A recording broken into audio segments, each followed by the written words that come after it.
Yo, what's going on, snipers, and welcome back to our Hartford Whalers Throwback franchise mode here in NHL 22. So we're into the final season simulation, and it's going to be interesting to see how this team does. The last episode we did the entire last off season, and we brought pretty much everybody back on this roster. We did get let go of Kevin Haller just because we didn't need to have like an 8th depth defender, or 2nd depth defender. So this is what our roster looks like going into this last season. As you can see, a lot of these guys are up there in age, so we might suffer some drop-off throughout the season, but definitely this team does look pretty good in terms of its like chemistry and depth, so I'm very excited to see what this team could do this season. And yeah, goaltending-wise, J.S. Jaguar might end up getting more starts than Sean Burke, because Sean Burke is starting to drop off, so it should be interesting to see who ends up getting more starts this season. And there's our depth. We did sign Alexander Koroliuk as our depth option in free agency, considering he's young. We decided to give him an opportunity to see what he could do, because he seems to be more of a power play player than anything, but he's not going to get power play time unless he's replacing somebody on the injury front. But yeah, we decided to sign him as a depth option in case. And yeah, that's basically what we did in last episode. So there's that. And before we actually get into this final season simulation, I am going to show you guys the lineups through every team in the league, just so you guys could kind of see how the league has changed in these first few seasons. And yeah, then we will get into the final season simulation, and it should be interesting to see what happens. I don't think I'm going to be really making any trades in this final season. I just want to see how this team does the rest of the way, considering we already got one Stanley Cup win, might as well. But yeah, let's quickly skim through this roster and see what these teams look like. So here is the Boston Bruins. If you see anything you want to bring up in the comments, you could also let me know down below. But there is the Boston Bruins. Look pretty solid. Looks like they actually signed Kevin Haller, who we let go of, so it should be interesting to see if he actually gets playing time being a depth defenseman. Buffalo looks like this. Looks like they added some good pieces over the years. Really good fourth line in terms of overall. Yeah, that's a really good team in front of Hasek. Jeez. Yeah, Buffalo might end up being a Stanley Cup contender this year. Calgary looks like this. Jerome McGinley's jumped up to a 93 by 22 years of age, so yeah, that top line is pretty filthy. Vinny LeCavalier is going to be playing with Iginla at some point too, so yeah, that Flames team, definitely a good up-and-coming team, but at the moment they are not really that great in terms of overalls, it looks like, in depth, so they're probably not going to do too well. Chicago looks like this. Also kind of lacking some depth, so they're probably not going to be too good. That's my guess. Colorado looks like this, and yeah, that's a pretty filthy top 6. Not the best bottom 6, because a lot of guys are dropping off, but when you have Forsberg, Shepard, you got Dedmar, Sakic, you know, it's a pretty good top 6. Kamensky, Davidov's a bit weak to have up there, but very solid top 6. Defensive core also took a hit in the first few years, so it looks like even though Colorado's a good team, they might have some trouble winning the Stanley Cup, but they do look pretty good. We don't really care too much about Czech Republic, but they have made a lot of changes, I think, probably in these first few years. Probably made a lot of noise free agency-wise. Dallas looks like this. That's a pretty good-looking team for the most part. Really good third line with Lettinen being down there. Damn. And they also did sign Phil Housley on a 1-year deal free agency-wise. So look at that defensive core. You're playing Darian Hatcher on your third pairing. Yeah, it's a good defensive team. And you also have the good goaltender in Curtis Joseph, so that is a very solid team there in Dallas. Probably primed to win a Stanley Cup. Detroit looks like this. They did lose Steve Yzerman in free agency, which is really interesting. But they do look still pretty solid, but they are lacking a bit of depth. So that is the Detroit Red Wings. Edmonton looks like this.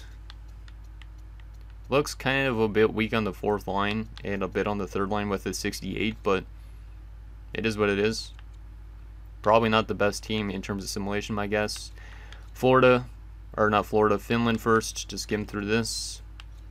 I'm not going to pay much attention to the rest of these team rosters. I'm going to kind of skim through it faster just because, or else this last episode for season simulation-wise might be too long. Especially if we have to end up making trades, which I don't think we will, but you never really know. But yeah, it should be interesting to see what happens. See if we can win that second straight Stanley Cup. If not, it's not the end of the world, because at least we got a cup in this series, because I wasn't expecting to get ourselves a Stanley Cup, because with the short amount of time we had in this series, you just never really knew. So there's Los Angeles, the Anaheim Mighty Ducks. Whoa, where's Korea? Oh, Korea's playing center? Okay. He doesn't play center. He doesn't have good face-offs. Why aren't you playing like Ted Donato there, who has better face-off stats? Okay, that's a little bit weird. I don't know why Korea's playing center. I don't think he ever played center in his life, so that makes no sense whatsoever. Montreal actually looks pretty good in this. Yeah, they look pretty good. There is North America, who we played in the conference finals last year. There you go. New Jersey, they brought in Kovalev in the offseason, so they're probably going to be a pretty good team, considering they have 95 Brodeur in net. New York Islanders still look like they're doing okay-ish, or they are improving. Still got Tommy Salo as their goalie.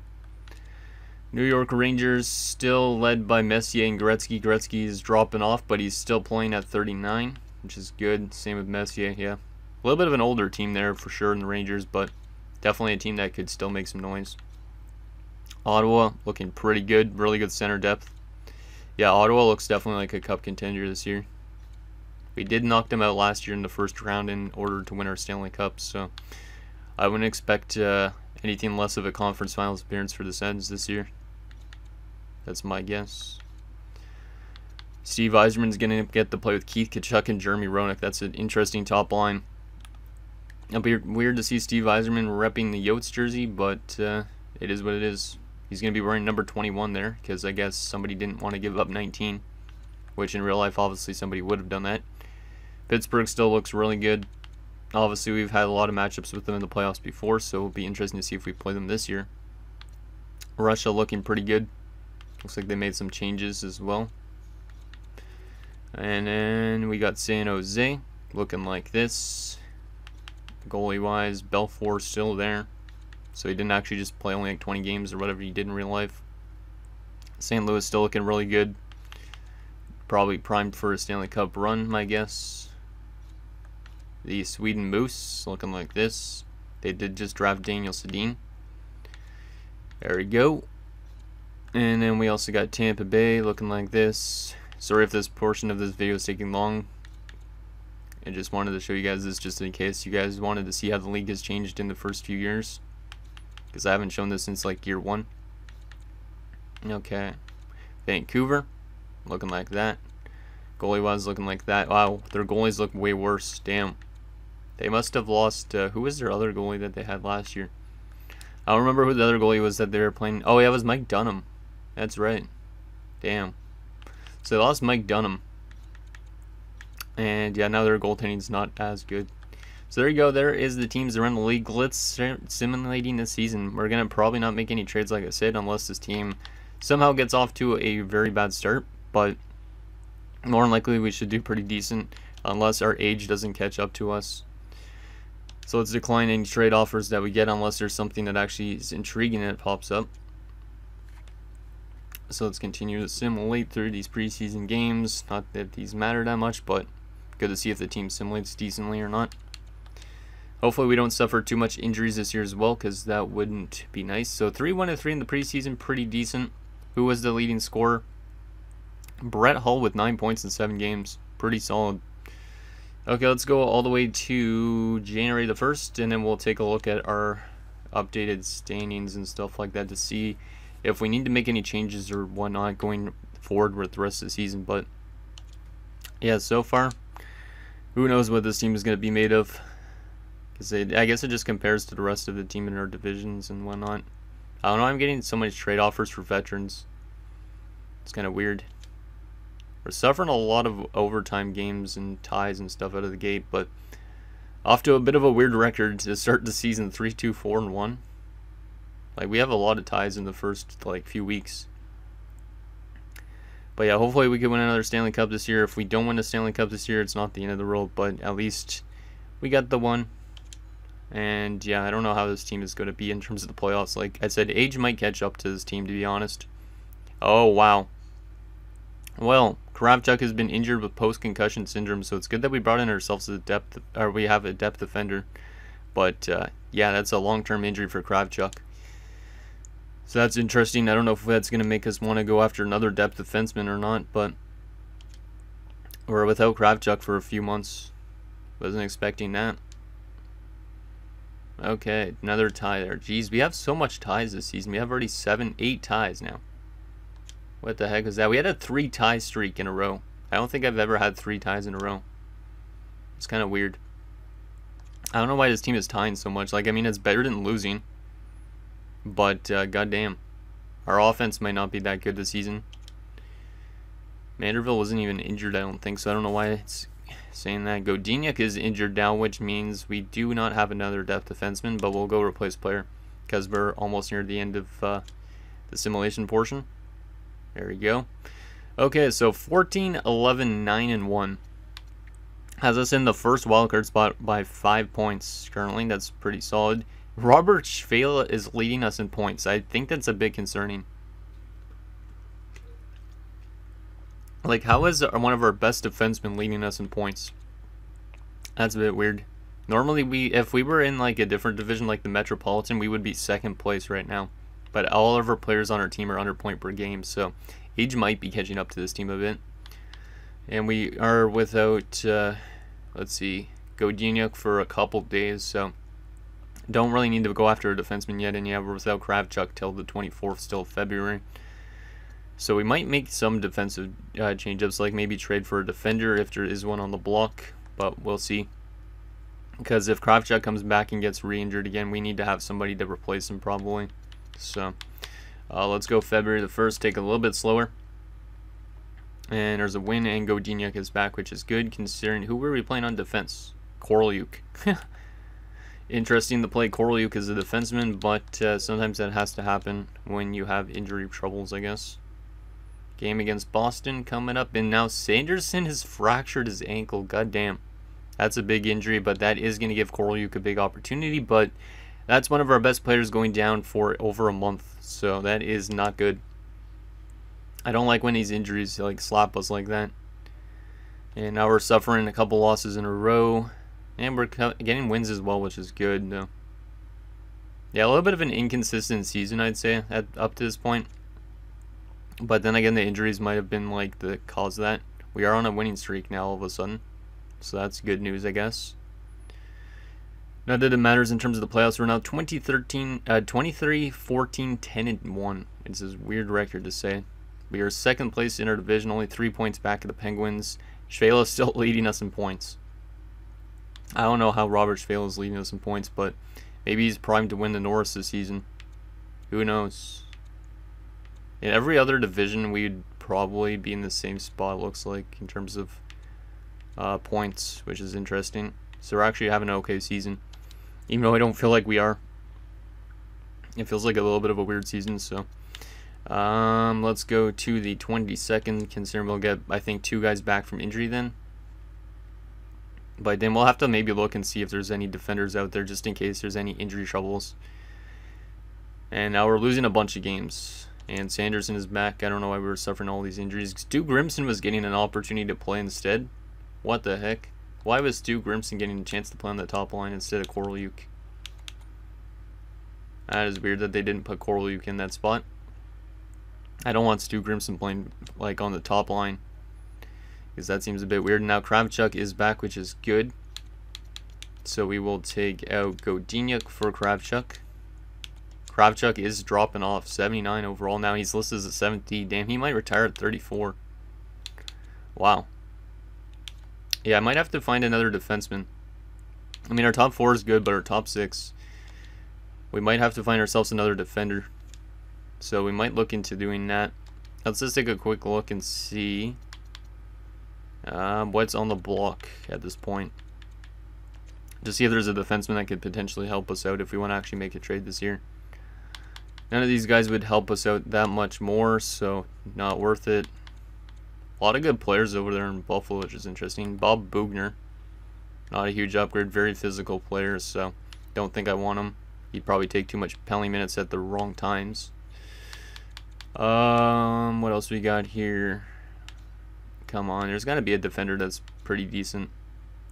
Ally Frady, but 3 years, no thanks. Don Sweeney on 1 year. Don Sweeney on 1 year is actually pretty good.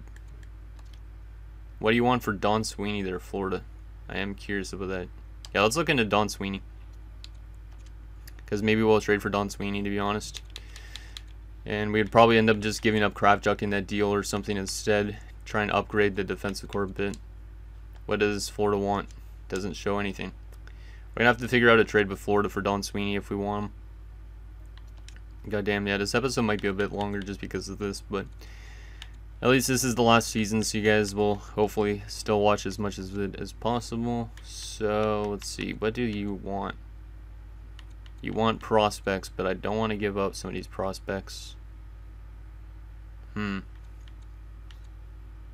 goalies matching Brock. They do want picks. We could do a second rounder, and then do you want Igor Kravchuk? Is it a curiosity? And that might work. Yeah, second rounder and Kravchuk for Sweeney. Let's see if this works. That's accepted. Wow, okay, that was an easy trade. So we do get rid of Kravchuk, who just had an injury trouble, but we bring in Don Sweeney, who will upgrade that top 6 pairing a ton. Also bring a bunch of veteran presence to this team. I like that addition. Yeah, that's good. Yeah, second rounder doesn't matter too much. We'll probably put Sweeney on the penalty kill instead of Joel Bouchard, though. Just because Sweeney is a very... Well, in real life, he was a really solid defensive defenseman. I don't know about how he's doing in the simulation, but... There we go, Don Sweeney. Getting a chance to play on the penalty kill and our top 6 pairing. We could always bump him up into the top 4 if Merrick Malik isn't playing that well, so... I like that addition.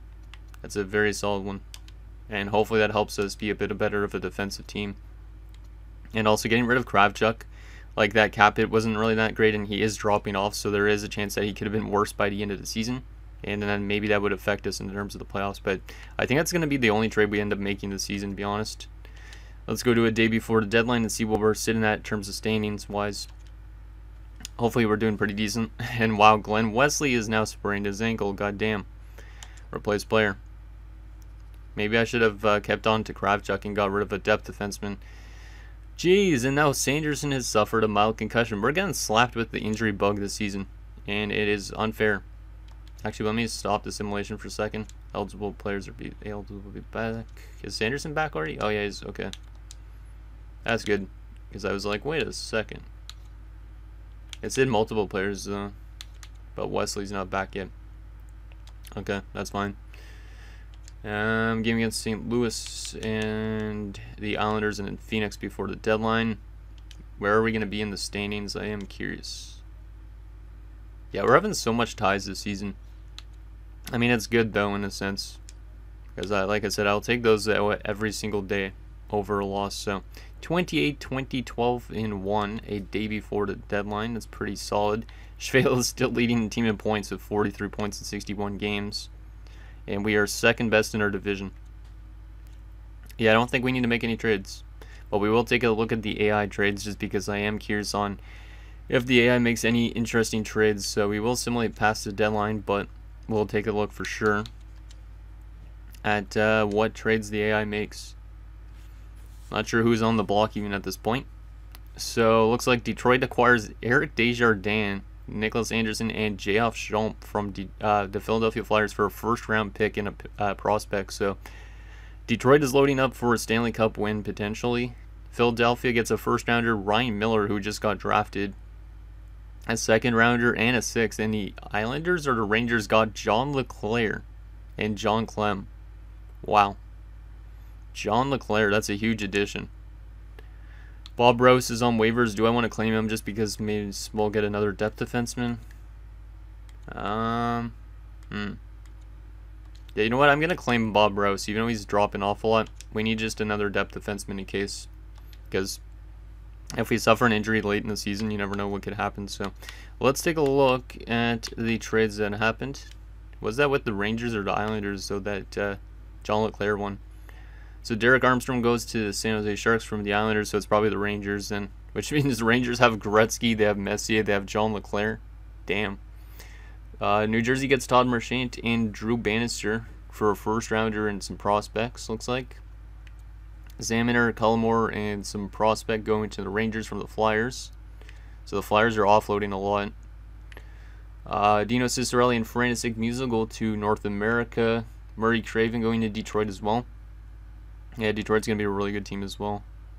Washington getting John McClain and Sergei Nemchinov from Tampa Bay. Washington getting Tom Chorsky from Sweden and Dan Kordic. St. Louis getting Pelle Eklund from Tampa Bay. Dallas getting Igor Ulanov, or not Igor Ulanov. Why don't I say Igor Ulanov? Because of my friggin' Carolina franchise in NHL 18. I don't know why that was in my head when I saw Larionov. Igor Larionov and Chris King. I must be like half asleep or something. And then, yeah, that big trade with Philly and the Rangers. First rounder Ryan Miller, and then the other stuff for John LeClair and John Clem, who go to the Rangers. That is nuts. Pittsburgh gets Aya Frady from Edmonton. Colorado gets Corkum and Gary Sutter. And Daniel Lacroix, I think. North America gets Michael Pekka and Karpitsev. Interesting. Germany gets Archers Urban and Cam Russell. Detroit gets Desjardins, Nicholas Anderson, and Jeff Schompf. Yeah, we saw that one. Plant going to Phoenix. Also Paul Stanton. Sean Van Allen going to St. Louis. Dallas Drake and Chris Joseph going to New Jersey. Ridley going to Montreal for Jocelyn Thibault in a third. Interesting. And then Chris Chelios going to North America Future Stars with Barkov Sr. from Finland. Interesting. So some pretty big blockbuster trades. I am curious, though, on what the New York Rangers lines look like with the addition of John LeClair, because I feel like that Rangers team is definitely going to be really good. Oh, yeah, look at that top six. LeClair, Gretzky, Robitaille. Gretzky dropped off a lot since we last looked. Sundstrom, Messier, and Graves. That is what you call a very good top six. Like, you have three really good goal scorers in NHL history in LeClair, Graves, and Robitaille. Sundstrom, okay player. And you have two of the best players of all time in Messier and Gretzky. Well, Messier, I would say, it's probably top 10 at least, but jeez. Yeah, that's a really good team. And then you still have Brian Leach on your back end as well. Like, what the heck does their power play lines look like, out of curiosity? Yeah, that's a filthy top power play unit, and then the second power play unit has Luc Robitaille on it. So Luc Robitaille getting less ice time with that John LeClair addition, but very interesting looking team there in New York. Hopefully we don't have to play them in the playoffs, because or else we're going to get steamrolled probably. Let's get the rest of the season done and see if we make the playoffs, which we probably should.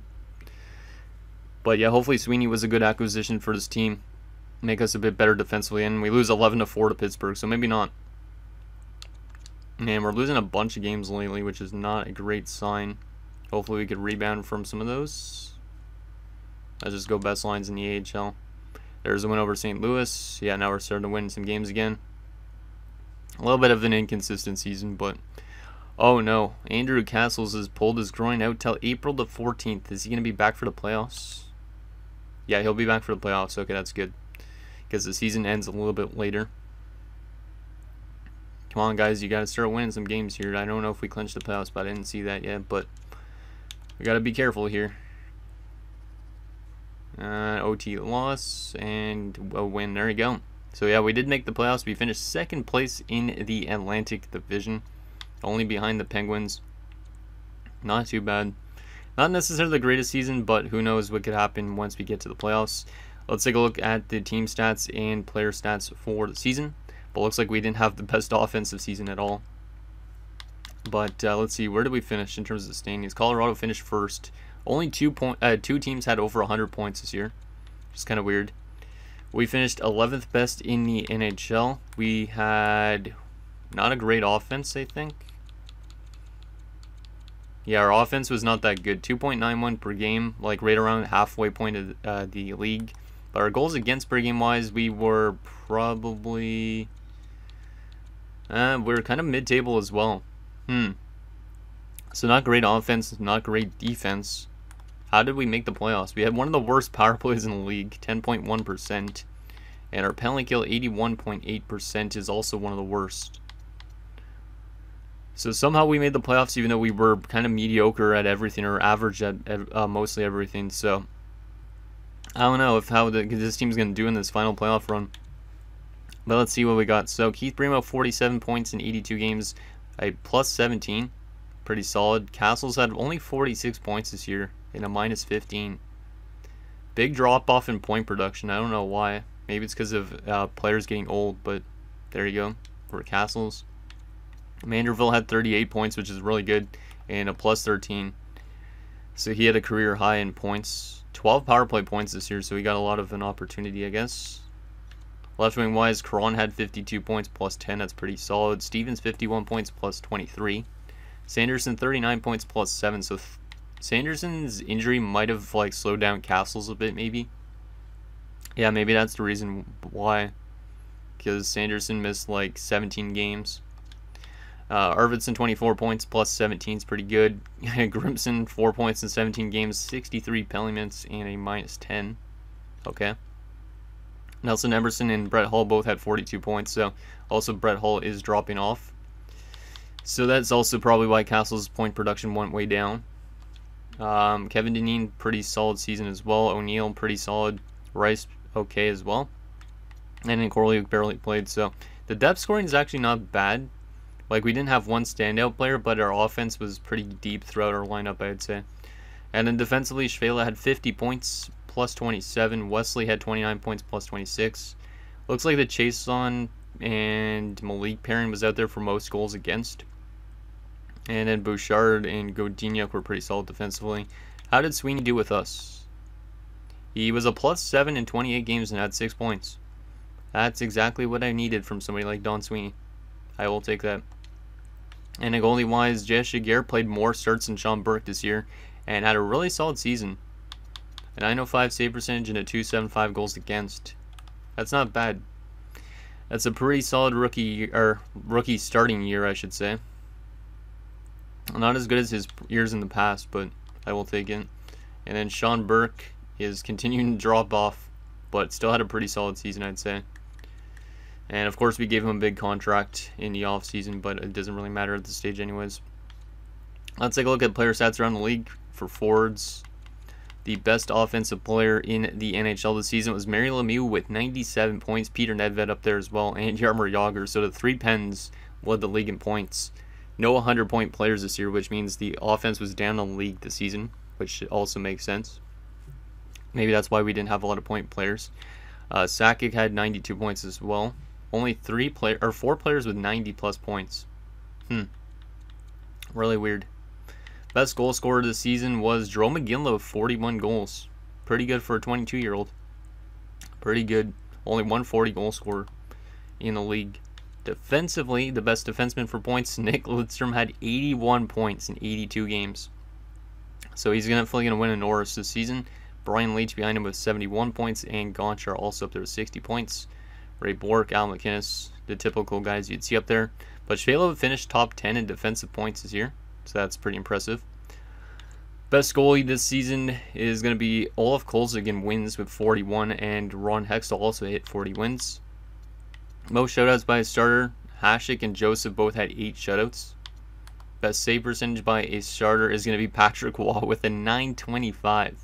Roman Czechmanic, though, also had a 924, so... And Potvin had a 921. Wonder which one's going to win the Vezina. It's probably going to be Czechmanic, I'd say. Because that goals against is a bit better. The save percentage is a tiny bit worse. More shutouts, but way less starts also, though. So they might honestly give it to Patrick Waugh because of the more starts. Yeah, they're probably going to give it to Patrick Waugh. Any goalie goals this season for fun? Nope. Most goalie assists, Nikolai Hebubulin with 4. Hasek had 3. Interesting. Best rookie this year for points was Chris Gibson, who went 3rd overall with 49 points. Danielson had 46 points, minus 15. And Henrik Sedin had 43 points in a minus 4. Henrik is up to an 82. Daniel is also up to an 82. That's good that they're growing around the same rate. So there is that. Let's see who we are going to be playing in the first round of the playoffs. And then that'll be it for this episode. Like I said, next episode is the final episode, which is crazy considering the series only started probably like a month or 2 back. But we'll see if we could win another Stanley Cup in next episode or not, or if we're going to be packing our bags in the first round. We're going to be taking on the Boston Bruins, so this should be an interesting matchup. Boston and Hartford. They went 38, 35, and 9 on the season. They're 7 and 3 in their last 10 games. Let's take a look actually at comparison between our two teams, just to see who's been better at that during the regular season, and then we'll take a look at their lineup. Okay, so we have home ice advantage because we finished with 3 more points. It's probably going to be a close matchup, I'd assume. They're a little bit better offensively than us. They're also a little bit better defensively than us. They're better power play wise, and they are better on the penalty kill. So they're technically better at everything. But who knows what it's going to be like once we actually get into the playoffs. Because that always changes with who's the best team and who's not. Let's take a look at those Bruins. Okay, so top line of Steve Hines, Jason Allison, and Mikhail Renberg. Pretty solid top line. Not the most flashiest off top line, but still pretty solid. Second line is Selivanov, Turcotte, and Carter. Solid as well. More of a third line, I'd say, with Selivanov and Turcotte, but very solid top six. A third line of Rob DeMaio, Bob Carpenter, who's still playing, and he's dropped down to a 75. So that's a little bit weak there. And Keith Jones, so solid third line as well for the most part. Carpenter being a little bit weak, but Keith Jones on the third line. Like, they have some actually legitimate wingers.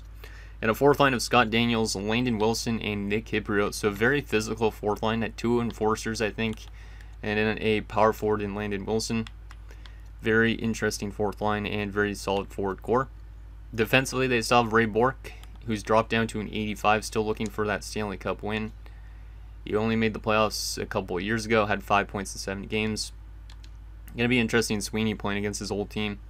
And Sylvain Cote is his defensive partner. And then on the top 4 pairing, you got Kyle McLaren and Jason Marshall, and a top 6 pairing of Matthias Timander and Yanni Laukkanen. So their defensive core is pretty solid, I'd say. Definitely Marshall and Timander should be their top 6 pairing, but I'd say their defensive core is decent since you still have Ray Bourque for sure. And then goalie-wise, they have Jim Carey and Rob Tallis as their backup. So they do have the same goalies as they did in year 1.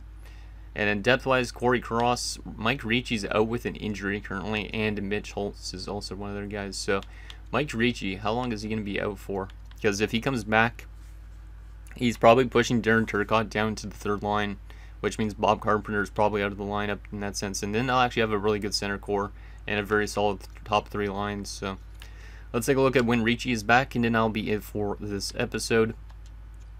When is Ricci going to return? Hopefully not for this playoff round. He is back May 15th because he herniated his disc in his back, I guess. So we won't probably have to see him at all. I think, let's see, yeah, we won't have to see him at all, which is good. So hopefully that helps us get an opportunity to get back that second round and beyond that. So anyways, guys, that's going to do it for this episode of our Hartford Whalers Throwback franchise mode. So in next episode, we will take it to our finale episode and see if we can win a Stanley Cup. We're going to go through every single playoff round, even if we get all the way to the Stanley Cup Finals. So it might be a bit of a long finale, but let me know what you guys think down below, and I'll see you guys next time.